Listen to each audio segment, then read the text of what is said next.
Bonjour à tous. Dans cette vidéo, nous allons voir le cours sur les suites à destination des bacs pro. Tout d'abord, quelques mots au sujet du programme de mathématiques bac pro, donc qui est formé de 5 parties. Statistiques, puis probabilité, puis les suites. Ensuite, fonctions et dérivées, et enfin, exponentielle et logarithme décimal. Alors, le cours sur les suites est formé de 3 parties. Une première partie généralité sur les suites. Deuxième partie, une partie sur les suites arithmétiques. Et enfin, nous terminerons par les suites géométriques. Alors en maths, d'un point de vue général, une suite, c'est simplement une liste de nombres. Alors on désigne une suite généralement par une lettre, UN, que l'on écrit entre parenthèses. Alors chaque terme de la suite a un rang, et donc ça se présente sous cette forme-là, un tableau horizontal ou vertical, qui contient deux lignes ici. La première ligne qui est le rang, donc numérotée 1, 2, 3, 4, 5, 6. Et puis en dessous, la valeur de la suite. Donc UN pour 1, ben, c'est 15, pour 2, c'est 20, pour 3, c'est 1, etc. Ça ressemble tout à fait à un tableau de fonctions, à la différence près que le rang est toujours un entier. Donc on ne pourra jamais avoir un rang qui est égal à 2,5 ou 3,2. Alors on note, quand on note un terme, ben, on utilise la notation d'indice, c'est-à-dire qu'on écrit U indice 1 égale 15, U indice 3 égale 1, U indice 5 égale moins 5. Alors, une des premières remarques importantes à faire, c'est au niveau du rang. Bon, jusqu'à maintenant, je vous ai dit que le rang commençait à 1, donc on commençait à numéroter donc, le premier élément s'il était le rang était 1, le deuxième était de rang 2, et ben on peut faire différemment, on peut commencer à partir de 0. On peut dire que le premier terme est de rang 0, le deuxième terme est de rang 1, le troisième terme de rang 2, etc. Donc si on commence à numéroter les termes de la suite à partir de 0, il faudra faire attention, ça génère un décalage de 1 sur toute la série. Donc dans ce cas-là, par exemple, là, on aura U0 égale 15, U2 égale 1 et U4 égale moins 5. Alors parmi toutes les suites qui existent, on va s'intéresser aux suites dites arithmétiques. Alors qu'est-ce que c'est qu'une suite arithmétique? Eh bien, c'est une suite telle que chaque terme s'obtient en ajoutant un même nombre au terme précédent. Ce même nombre s'appelle la raison. Alors on va tout de suite prendre un exemple pour illustrer le propos. J'ai donc pris une suite, j'ai commencé à numéroter les termes à partir de 1, et je choisis donc le premier terme qui vaut 1. Donc U1 égale 1. J'ai décidé d'ajouter 3 systématiquement à chaque fois. Donc 1 plus 3, ça va me donner 4. 4 plus 3, ça va me donner 7. 7 plus 3, ça va me donner 10. Et donc on peut compléter, 10 plus 3, c'est égal à 13. Et 13 plus 3, c'est égal à 16. Donc on voit ici qu'en fait on a défini une suite arithmétique de premier terme U1 égale 1 et de raison 3. Donc je répète, les suites arithmétiques, ce sont des suites mathématiques dont chacun des termes s'obtient en ajoutant la raison au terme précédent. Alors on va prendre quelques exemples de suites arithmétiques. Alors la première, donc 5, 3, 1. Donc 5, 3, 1. On remarque effectivement que pour passer d'un terme à l'autre, on enlève 2 à chaque fois. D'accord? Donc on ajoute moins 2. Donc le terme suivant, c'est 1 moins 2. 1 moins 2, c'est égal à moins 1. Moins 1 moins 2, c'est égal à moins 3. Et moins 3 moins 2, c'est égal à moins 5. Donc là, on est en présence d'une suite arithmétique, puisqu'en fait, on décrémente de 2 à chaque fois. Le premier terme, c'est U1, égale 5, et la raison, c'est moins 2. Alors, deuxième exemple, on a ici une suite qui commence à 0. Le premier terme, il est dans 0. Et le premier terme, c'est donc U0 moins 10. Ensuite, le deuxième terme, c'est moins 10,5. Bon, il n'y en a pas d'autres. Donc là, visiblement, on soustrait moins 0,5 à chaque fois. Donc, moins 11,5 moins 0,5, ça fait moins 11. Moins 11 moins 0,5, ça fait moins 11,5. Moins 11,5 moins 0,5, c'est égal à moins 12. Et moins 12 moins 0,5, c'est égal à moins 12,5. Donc là, on est en présence d'une suite arithmétique de premier terme U0 égale moins 10 et de raison R égale moins 0,5. Alors, il est possible de tracer une représentation graphique d'une suite. Pour cela, j'ai pris un exemple avec la suite arithmétique suivante. Donc, on voit qu'elle vaut 10, 7, 4, 1, moins 2, moins 5, 8. Autrement dit, c'est une suite arithmétique de premier terme U1 égale 10 et de raison moins 3. On enlève 3 à chaque fois. Alors cette suite-là, on peut la représenter dans un repère un peu comme une fonction. On va donc, sur chacun des termes de la suite, positionner abscisse et ordonnée, où en fait l'abscisse est le rang de la suite, et l'ordonnée vaut finalement la valeur de la suite. Par exemple ici 10, on a positionné donc le point indice sur le graphique. On peut aussi par exemple positionner le point 6, moins 5, 6 qui est donc l'abscisse du point, et moins 5 qui est donc son ordonnée. Alors ce qu'il se passe, c'est que quand on trace les points d'une suite arithmétique, on obtient toujours une droite. Alors on a vu avec les suites arithmétiques qu'on pouvait faire de jolis tableaux et de jolis graphiques. On va voir maintenant qu'on a de jolies formules. Alors j'ai pris une suite toute simple, qui commence au rang 1 et qui vaut U1 égale 1 et on ajoute 3 à chaque fois. C'est donc une suite de premier terme U1 égale 1 et de raison 3. On peut bien sûr se poser la question, à quoi est égal U88? C'est-à-dire qu'en face du rang 88, quel nombre je peux mettre?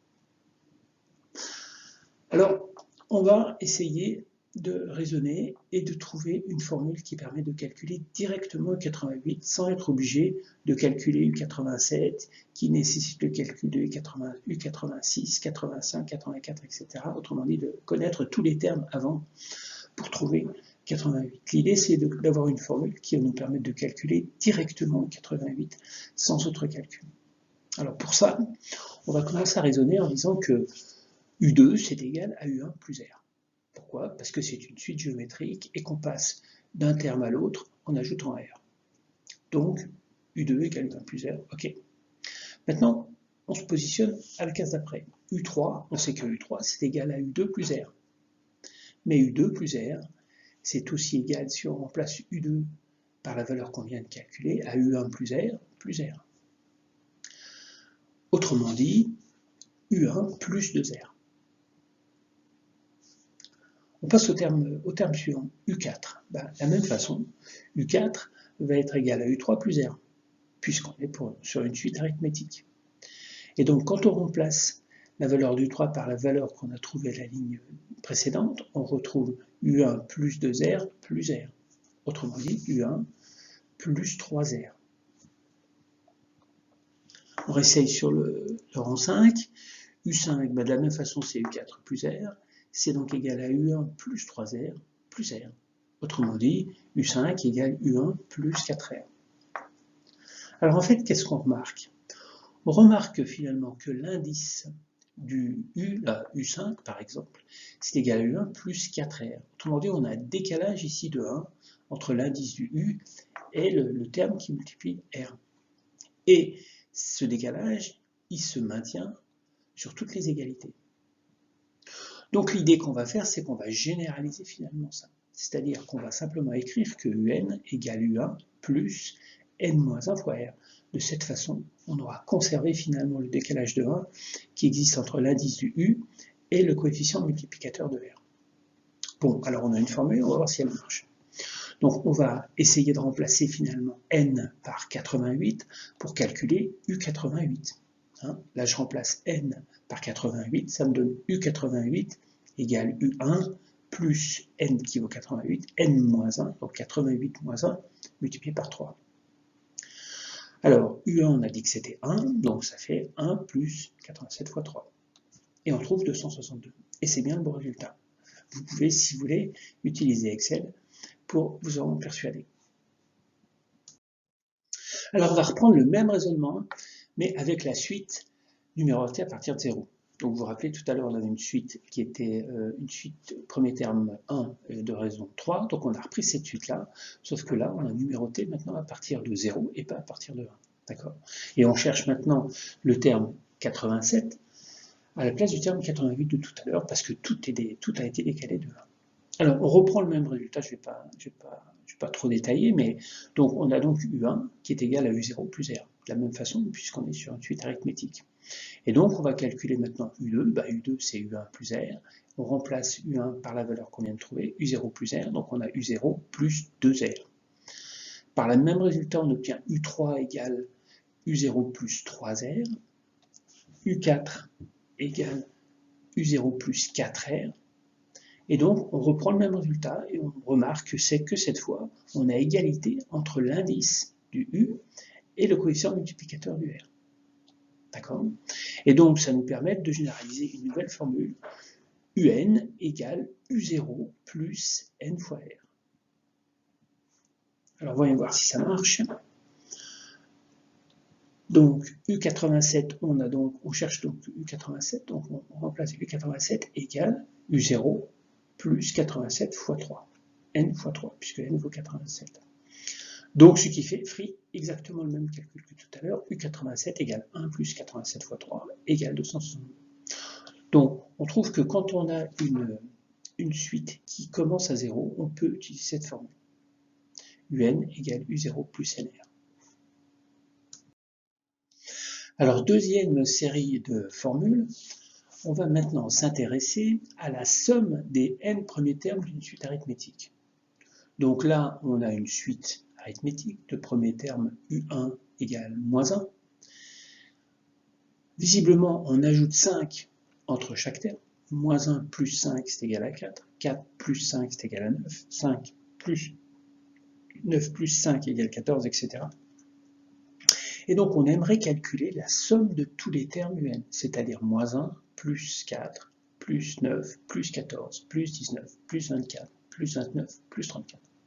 Alors, on peut bien sûr faire le calcul à la main, mais il existe une formule qui permet de calculer directement cette somme. Alors, cette formule-là, je vais vous la donner, on ne va pas la démontrer. Cette formule est assez simple, c'est le premier terme U1, plus le dernier terme U8, divisé par 2, multiplié par le nombre de termes. Donc ici, en l'occurrence, c'est égal à quoi? C'est égal à moins 1, puisque U1 égale moins 1, plus 34, puisque U8 égale 34, divisé par 2, multiplié par 8, puisqu'on a effectivement 8 termes, de 1 à 8. Et donc, quand on fait le calcul, on trouve donc 33 divisé par 2 fois 8, autrement dit, 132. Donc la formule, finalement, qu'il faut retenir, c'est que quand on veut sommer les premiers termes d'une suite arithmétique, il suffit d'utiliser la formule U1 plus UN divisé par 2 multiplié par N. D'accord? Quand on veut sommer les termes de 1 à N, on utilise cette formule-là. Alors parallèlement, on peut se poser la même question quand la série, on commence à la numéroter à partir de 0, en fait, eh bien la formule est quasiment la même, puisque c'est le premier terme, U0, plus le dernier terme, U7, divisé par 2, multiplié par le nombre de termes.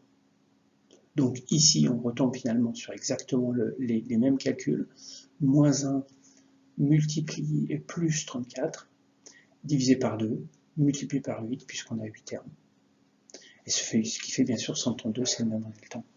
Donc, quand on a une suite qui commence à 0 et qu'on veut compter la somme des termes, des n premiers termes, il faut simplement se méfier que le nème terme de la suite, c'est pas le terme un, mais c'est le terme un-1. D'accord? Donc la somme, c'est bien égal à u0 plus un-1 divisé par 2. multiplié par n. Donc pour vous montrer les différentes possibilités d'un tableur en ce qui concerne les suites arithmétiques, je vous propose de faire un exemple. Je vous lis donc l'énoncé de ce problème. Soit la suite arithmétique de premier terme U0 égale 12 et de raison moins 4. La première question, c'est calculer U1, U2, U3. Deuxième question, c'est calculer U10. Troisième question, c'est calculer la somme des 10 premiers termes.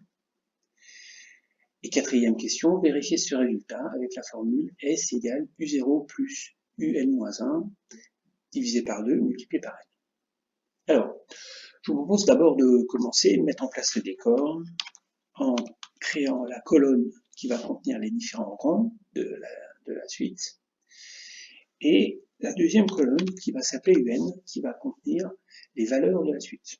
D'accord ? Donc dans la colonne rang, on va commencer à 0, puisque le premier terme c'est U0.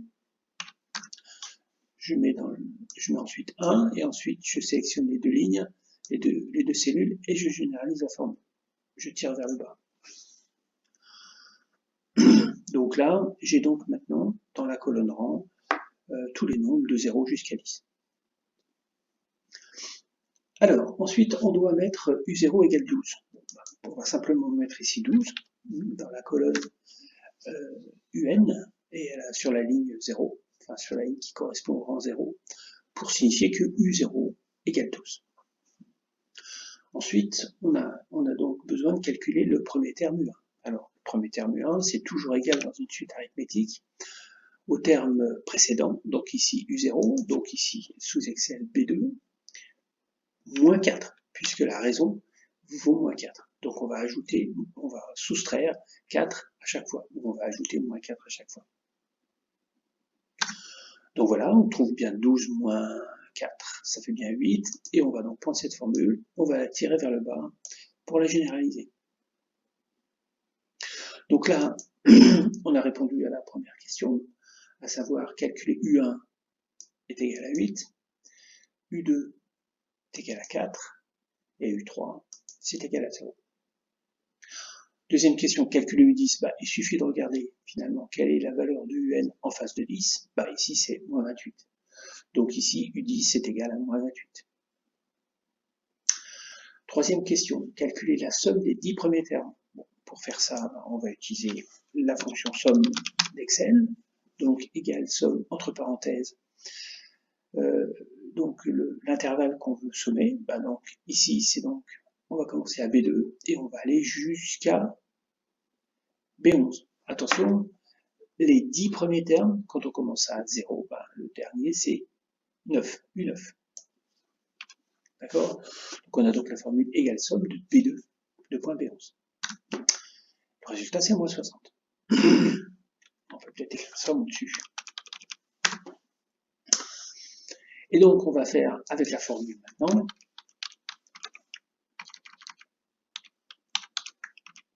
Voilà, et donc la valeur de la formule c'est quoi? C'est donc U0, cette valeur-là, plus U9, puisque c'est le dernier terme, c'est n-1, puisqu'on va appliquer cette formule pour n égale 10. Donc ça va donc faire U9 divisé par 2, multiplié par 10, puisque n vaut 10. Et on retrouve moins 60.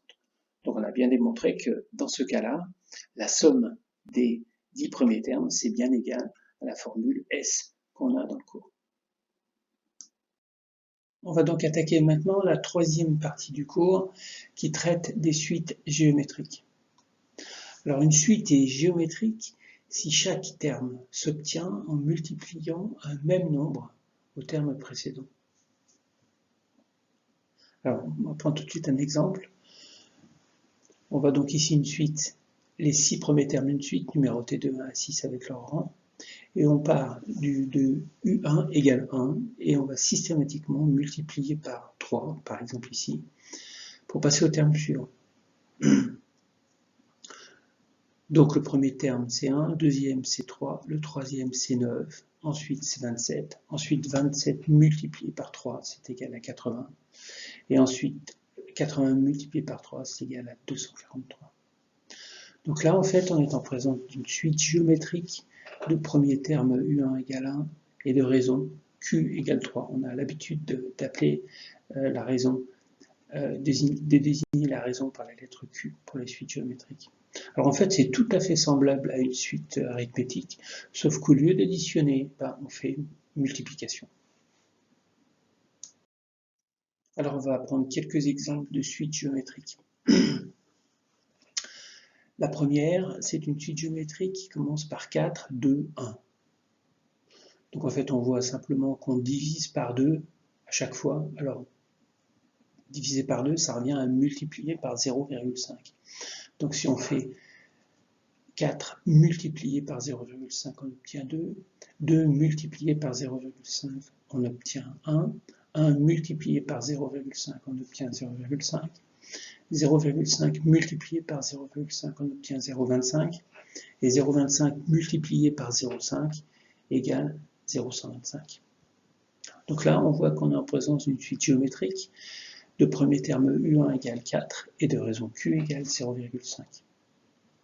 Un autre exemple, on a la suite qui commence à 0, donc rang, qui a pour rang, premier rang 0, et qui a 6 termes. Donc son premier terme, c'est U0 égale 1, deuxième terme, U1 égale 2. Donc, simplement, on a multiplié par 2 pour passer du premier au deuxième. Donc, on va continuer.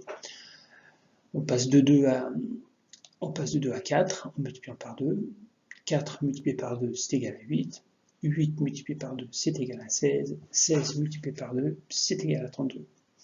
Donc, dans ce cas-là, on est en présence d'une suite géométrique. Le premier terme est U0 égale 1 et la raison Q égale 2.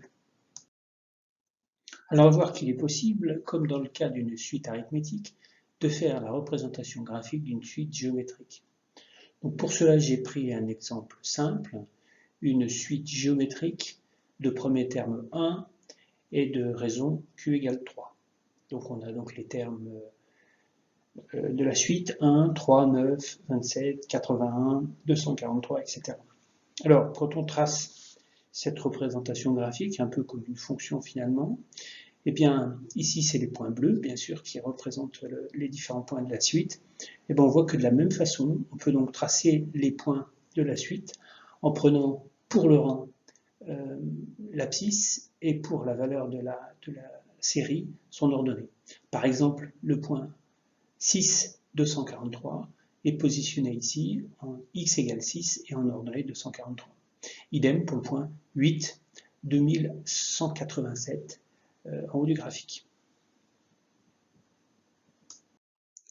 Alors, comme on l'a fait pour les suites arithmétiques, on va établir quelques formules maintenant pour les suites géométriques. Donc, je propose de partir d'un exemple. C'est une suite géométrique de premier terme 1 et de raison 2. Et on va chercher à calculer U12.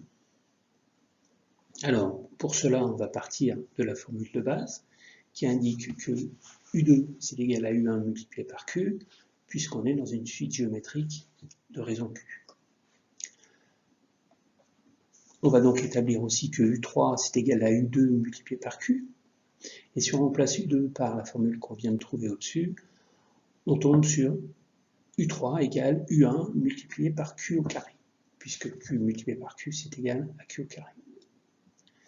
Quand on travaille maintenant sur U4, eh bien, en appliquant la même formule, et en remplaçant U3 par sa valeur qu'on vient de calculer, on arrive à la formule U4 égale U1 multiplié par Q à la puissance 3.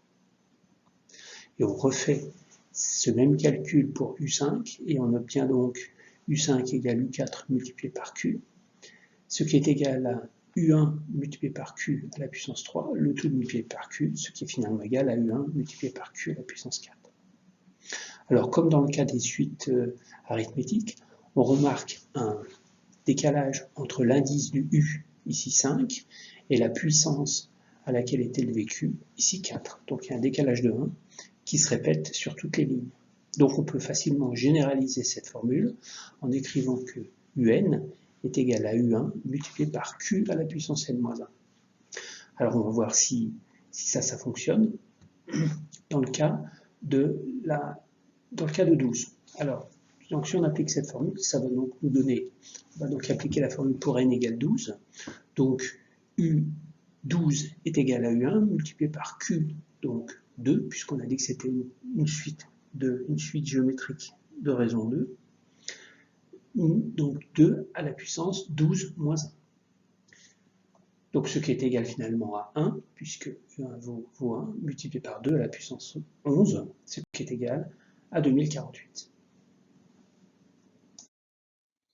Alors on va refaire la même chose en commençant cette fois avec un rang égal à 0. Donc comme pour les suites arithmétiques, on décale donc tout de 1. Donc le premier rang c'est 0, le deuxième rang c'est 1, etc. Et donc on va maintenant chercher la valeur de U11. Alors pour faire ça, on repart de la formule U1 égale U0 multiplié par Q, qui est vrai parce qu'on est en présence d'une suite géométrique de raison Q. U2 égale U1 multiplié par Q, en remplaçant U1 par la valeur qu'on vient de trouver, on trouve U0 multiplié par Q au carré. U3, c'est égal à, par la même méthode, à U0 multiplié par Q à la puissance 3. U4 égale U0 multiplié par Q à la puissance 4. Même remarque que tout à l'heure, on remarque qu'il y a une relation très simple entre les indices, ici U4, et la puissance de Q exprimée dans la formule. Donc là, on a 4 de part et d'autre, et on remarque que c'est vrai sur toutes les égalités. Donc on généralise directement la formule UN égale U0 multiplié par R à la puissance n. Et on regarde rapidement ce que ça donne pour U11. Et bien U11 c'est donc égal à U0 multiplié par 2, puisque la suite c'est une suite de raison 2. Donc U0 multiplié par 2 à la puissance 11. Et donc ça fait bien effectivement le même résultat que tout à l'heure, 2048. Alors formule suivante, c'est le calcul de la somme des n premiers termes d'une suite géométrique. C'est-à-dire que là, on a une suite géométrique dont le premier terme est 2 et dont la raison vaut 2, et on veut calculer la somme des 8 premiers termes de cette suite. Donc 2 plus 4 plus 8 plus 16 plus 32 plus 64 plus 128 plus 256.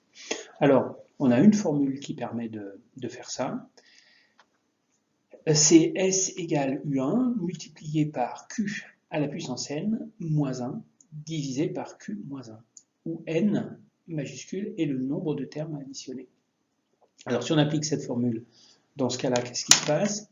Eh bien, c'est donc égal à 2, puisque U1 vaut 2, multiplié par 2 à la puissance 8. Pourquoi? Parce que 2 est la raison et 8 est le nombre de termes qu'on peut additionner. Donc 2 à la puissance 8 moins 1 divisé par 2 moins 1. Ce qui fait en fait 2 multiplié par 256 moins 1 divisé par 1, ce qui fait 2 fois 255, et ça fait 510. Alors, on va faire le même calcul quand on commence avec un rang à 0, donc de calculer la somme des n premiers termes. C'est exactement la même formule, donc S égale U0 cette fois, c'est la seule différence, U0 multiplié par Q à la puissance n moins 1 divisé par Q moins 1. Si on l'applique dans ce cas-là, on tombe sur U0 qui vaut 2, multiplié par 2 à la puissance 8 moins 1 sur 2 moins 1, c'est exactement le même calcul, c'est égal à 510. Alors pour vous montrer comme il est simple d'utiliser un tableur quand on a un problème de suite géométrique, je vous propose de traiter un exercice. Alors je vous lis l'énoncé. Soit la suite géométrique de premier terme U0 égale 10 et de raison Q 0,75. Calculez U1, U2, U3. Ça c'est donc la première question. Deuxième question, calculez U10. Troisième question, calculez la somme des 10 premiers termes. Et enfin, dernière question, vérifiez ce résultat avec la formule S égale U0 multiplié par Q à la puissance n-1 divisé par Q moins 1. Alors, je vous propose donc dans un premier temps de planter le décor et de mettre des en-têtes dans les colonnes. Alors, première colonne, rang, deuxième colonne, UN. Donc, dans la colonne de rang, je vous propose de mettre 0, 1, et ensuite de tirer ces deux valeurs vers le bas pour obtenir donc les nombres de 0 jusqu'à 12 qui vont permettre finalement de désigner le rang des différents éléments de la suite. Ensuite, on sait que la valeur de la suite U0 égale 10. Donc on va mettre dans la cellule B2 la valeur de 10 qui correspond à U10, à U0, pardon. Ensuite, on va calculer la valeur de U1. Alors pour calculer la valeur de U1, c'est égal à la valeur de U0, autrement dit B2 dans Excel, multiplié par 0,75. Puisqu'on est sur une suite géométrique de raison 0,75, il faut multiplier le terme précédent par la raison. B2 fois 0,75. On trouve 7,5, c'est bien le bon résultat. 10 multiplié par 0,75 égale 7,5. On prend cette formule, on la tire vers le bas, et donc on a maintenant le résultat de la question 1 et 2. Alors pour la question 1, c'était la valeur de U1. Et bien la valeur de U1 elle est ici dans la colonne B3, et c'est égal à 7,5. La valeur de U2, elle est ici dans la colonne B4, et elle vaut 5,625. Et enfin, la valeur de U3 est ici dans la colonne B5, et elle vaut 4,218. On a même la valeur de U10 ici, qui est égale à 0,5631 et des poussières. Alors, troisième question, calculer la somme des 10 premiers termes. Alors attention, les 10 premiers termes, il va falloir sommer de U0 jusqu'à U9, puisque en fait, on sait que quand on commence à 0, il faut s'arrêter un petit peu avant le 10. Alors, on va donc utiliser la fonction somme. Somme de, donc on va désigner la plage qu'on veut sommer, c'est donc la plage de B2, qui correspond à U0, jusqu'à B11, qui correspond à U9. On ferme la parenthèse, entrée. On a donc comme résultat 37,74. Donc ça, c'est quand on utilise la somme. Quand on utilise maintenant la formule, qu'est-ce que ça donne? On va donc entrer la formule. Donc la formule, c'est donc égal à U0, 10, multiplié par, j'ouvre une parenthèse, Q à la puissance n, c'est 0,75 à la puissance 10, moins 1, je ferme la parenthèse, divisé par 0,75 moins 1. Et on retrouve donc le même résultat. Donc on a donc vérifié sur cet exemple que la formule est correcte. Alors je vous propose un rappel de toutes les formules qu'on vient de voir. Tout d'abord pour les suites arithmétiques, je vous rappelle qu'on passe d'un terme à l'autre en rajoutant toujours la même chose. Par exemple ici 3, 10 plus 3, 13, 16, 19, etc. Pour calculer le nème terme d'une suite arithmétique, eh bien, on peut utiliser deux formules. La première, c'est U1 plus n-1 multiplié par R, et la deuxième, c'est U0 plus n multiplié par R. En ce qui concerne la somme des n premiers termes d'une suite arithmétique, eh bien, c'est égal au premier terme plus le dernier terme divisé par 2, le tout multiplié par le nombre de termes. En ce qui concerne les suites géométriques, alors là, il faut multiplier toujours par le même nombre pour passer d'un terme à l'autre. Par exemple ici, 1, 3, 9, 27, on a multiplié par 3 à chaque fois. Pour calculer le nème terme un, il suffit de prendre U1 multiplié par Q à la puissance n-1 ou U0 multiplié par Q à la puissance n. Et pour calculer la somme des n premiers termes d'une suite géométrique, eh bien, on prend le premier terme que l'on multiplie par la quantité Q à la puissance nb terme moins 1 divisé par Q moins 1. Voilà, c'est tout pour le cours sur les séries. Je vous propose maintenant de passer sur des exercices.